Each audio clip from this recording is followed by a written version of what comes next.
Rahmawati KKI Putri Cantika atau kerap disapa KKI berhasil menarik perhatian netizen lewat penampilan terbarunya. Baru-baru ini, KKI mengebohkan dunia maya karena penampilannya.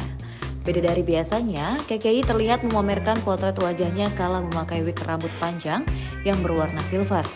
Perempuan asal Nganjuk ini membagikan penampilan terbarunya di media sosial pribadinya. Sontak penampilan terbarunya tersebut langsung jadi pusat perhatian netizen dan disebut bikin pangling. Dalam unggahan di Instagram pribadinya, rambut KKI terlihat dikepang dua. Ia juga mengenakan sebuah kacamata yang berukuran besar. Mantan kekasih Rio Ramadan itu juga mengunggah beberapa pose. Kemudian di postingan berikutnya, ia tampil polos tanpa kacamata. Unggahan itu lantas menuai beragam reaksi dari netizen. Rupanya rambut silver KKI tersebut hanyalah rambut palsu alias wig.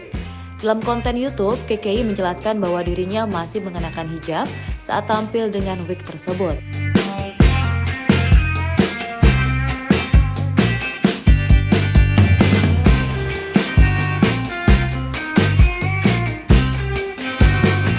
Terima kasih sudah nonton. Jangan lupa like, subscribe, dan share ya.